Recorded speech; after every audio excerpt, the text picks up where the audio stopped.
गंगा मैया कहां से निकली हैं? बोलो। गंगोत्री से। गंगोत्री से निकलने के पहले कहां से निकली? कहां से? भगवान शंकर की जटा, भगवान शिव की जटा से निकलने से पहले गंगा जी कहां से निकली? गंगा मैया का एक नाम है विष्णुपदी। क्या नाम है? क्या नाम है?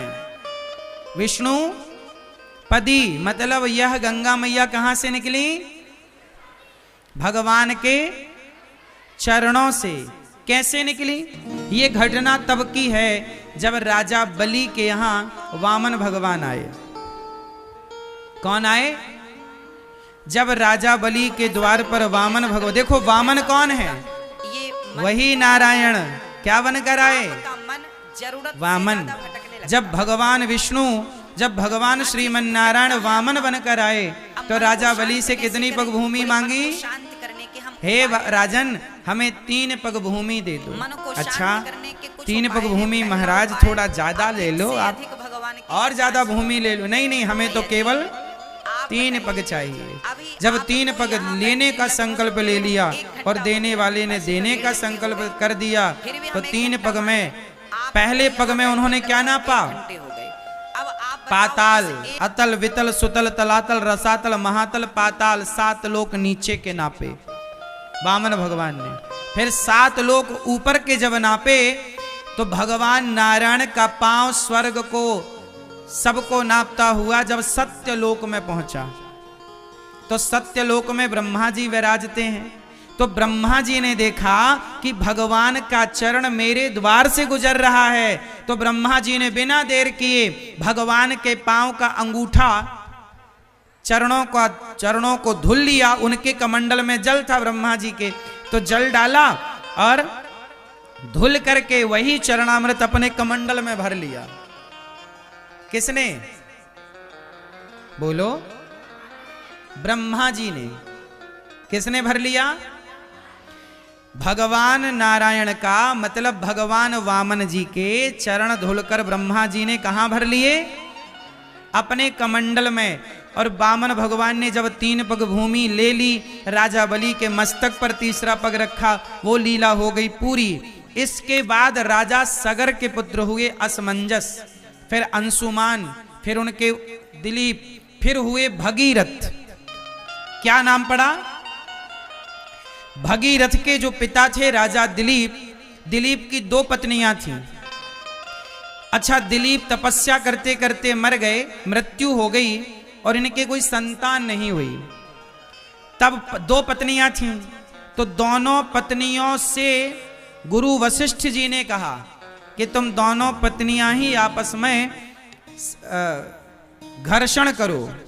जब दोनों पत्नियों का घर्षण किया गया शारीरिक, तब दोनों पत्नियों के घर्षण से एक पुत्र हुए जिनका नाम पड़ा भगीरथ।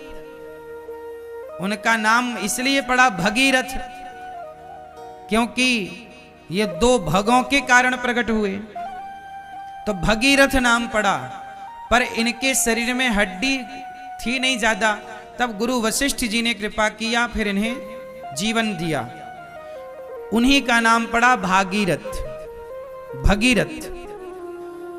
तो फिर भगीरथ जी ने तपस्या करी, और भगीरथ जी ने जब तपस्या की तो उनके तपस्या के प्रभाव से ब्रह्मा जी प्रकट हुए।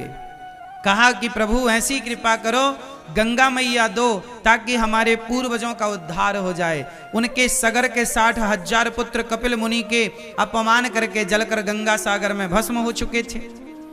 तब भगीरथ जी ने जब कहा कि प्रभु आप जरा गंगा जी को प्रकट करिए, तो भगवान नारायण का धोया हुआ वही पांव का जल ब्रह्मा जी ने उस जल की कमंडल से एक धारा गिरा दी, जरा सी। पर वो धारा इतनी तेज से आई कि वो पाताल में चली जाती। तब गंगा मैया ने कहा कि हमारा वेग पृथ्वी सह ना पाएगी, तो पृथ्वी ना सह पाएगी तो शिव को प्रकट करके कहो कि वो हमारे तेज को सहें।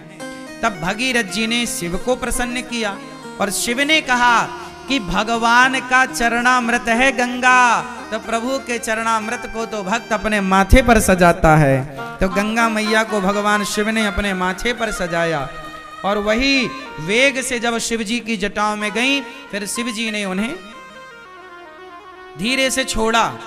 और जब धीरे से छोड़ा तो गंगा मैया को हरिद्वार के ऊपर एक साधु रहते थे जिनका नाम था जन्नू ऋषि। क्या नाम था? जन्नू ऋषि। तो जन्नू ऋषि ने गंगा जी ने बाबा जी की कुटिया बहा दी। बाबा जी तपस्या कर रहे थे, गंगा जी आई भगीरथ जी के पीछे पीछे, तो उनकी कुटिया बह गई। अरे बाबा जी ने कहे, कौन हो, हमारी कुटिया बहा दी, यहां। जन्नू बाबा गंगा जी को पी गए, बम, गंगा जी हो गई बम। अब भगीरथ जी बोले, हे भगवान, ब्रह्मा जी को प्रकट किया, शिव को प्रकट किया, और बाबा जी पी गए, पूरी गंगा पी गए। हे महाराज, हमारे पूर्वजों का उद्धार कैसे होगा, थोड़ा कृपा करो।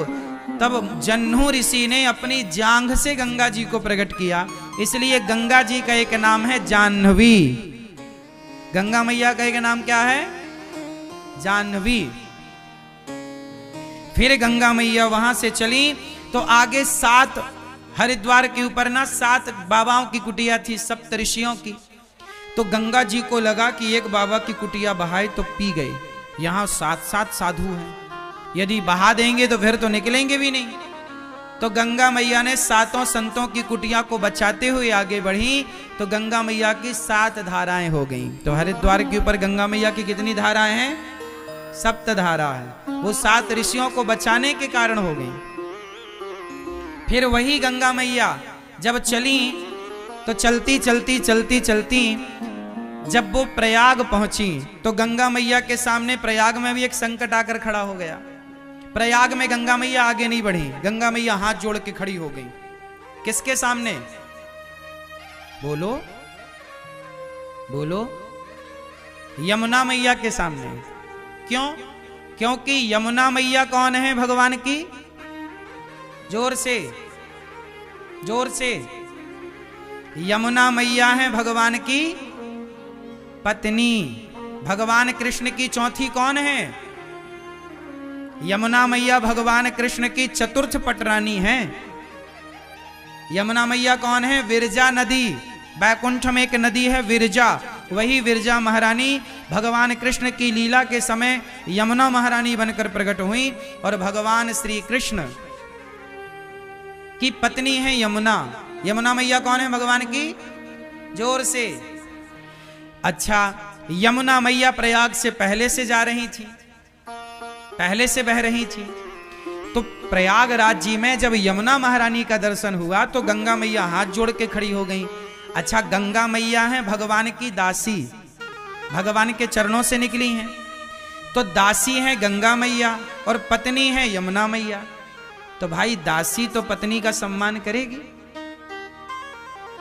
तो गंगा मैया हाथ जोड़ के खड़ी हो गई, हे मां आप आज्ञा करिए मैं कहां जाऊं। तब यमुना मैया ने कहा, गंगा आ मेरे गले से लग जा। तब गंगा मैया को यमुना जी ने अपने गले से लगाया और गंगा मैया ने कहा, यमुना मैया ने कहा, बहन आज से आगे की यात्रा अब तू करेगी, आगे तेरे नाम से जाना जाएगा, मैं अपनी यात्रा यहीं पूरी करती हूं। तो यमुना मैया की यात्रा प्रयाग में पूरी हुई और यहां से आगे किसकी यात्रा चालू हुई? यमुना मैया की आज्ञा से चालू हुई। किनकी आज्ञा से चालू हुई? हाँ, यमुना मैया की आज्ञा से चालू हुई। यहां एक तीसरी नदी भी है जो जब मां अपने बेटी के बालों में चोटी करती है, क्यों मैया आप लोग बालों की चोटी करती हो ना अपनी बेटी की या अपने पोती की, बहन की, तो चोटी करते समय कितने धाराएं निकालती हो बालों की? 3। जब बालों की 3 धाराएं निकालती हो और जब चोटी पूरी होती है तो दिखती कितनी धारा है? कितनी दिखती हैं? नहीं, चोटी तो एक दिखती है लेकिन चोटी में ना वो 2 दिखती हैं। कितने ध्यान से देखना, किसी की चोटी उटी हुई? अब आप कल चोटी भी नहीं करते लोग, समस्या ये। चोटी में 3 धाराएं हैं, तीनों को जब मैया ऐसे ऐसे गूंदती है ऐसे ऐसे, तो उसमें दिखती कितनी है? दिखती 2 है पर होती 3 है। उसी तरह ये गंगा मैया को भी त्रिवेणी कहते हैं, त्रिवेणी संगम। यहाँ गंगा यमुना की 2 धाराएं तो दिखती हैं, पर चोटी में जैसे तीसरी होती तो है पर दिखाई नहीं पड़ती, ऐसे यहाँ पर माँ सरस्वती विराजमान तो हैं, पर हम सबकी नजर से परे हैं। उन्हें कोई ऋषि हो, कोई संत हो, कोई तपस्वी हो तो वो उनका दर्शन करे।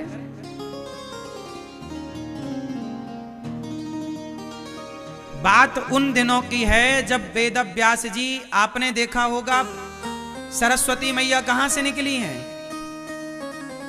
बोलो। बद्रीनाथ जी, वहां पर एक गुफा है, व्यास गुफा। कौन गुफा? जहां पर वेद व्यास जी ने बैठकर 18 पुराणों की रचना की। वहां पर सरस्वती मां बहती हैं और अच्छी बहती हैं।